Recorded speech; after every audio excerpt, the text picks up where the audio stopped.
Στον Άγιο Στέφανο, στην είσοδο του λιμανιού του Βόλου, στέκει επιβλητικά ο αρχαιολογικός χώρος των Αμφανών. Μια πόλη που κάποτε άκμαζε κατά τον 6ο αιώνα π.Χ.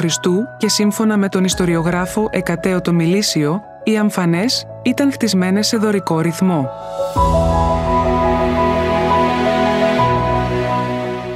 Στις ανασκαφές έχουν βρεθεί κοσμήματα, αγγεία, ακόμα και τμήματα ναών αφιερωμένων στον Απόλλωνα.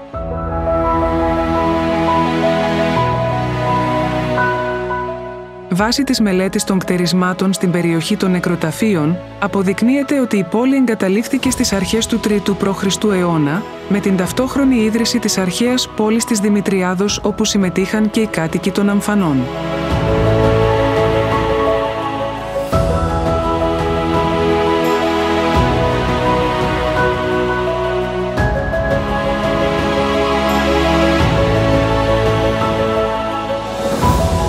Αφήνοντας τα Αμφανά, κατευθυνόμαστε προς τη Γορίτσα.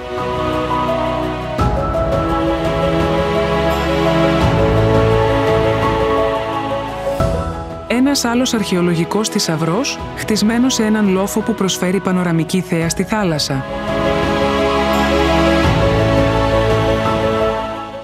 Η Γορίτσα ήταν μια στρατηγική τοποθεσία κατά την αρχαιότητα, μια πόλη φρούριο και η οποία ιδρύθηκε από τον Μακεδόνα βασιλιά Φίλιππο τον Δεύτερο.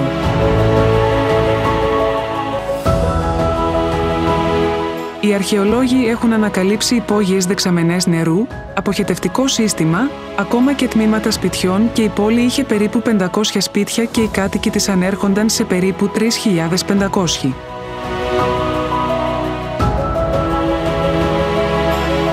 Στην κορυφή του λόφου όπου βρισκόταν η Ακρόπολη, χτίστηκε, κατά τα νεότερα χρόνια, η εκκλησία της Ζωοδόχου Πηγής.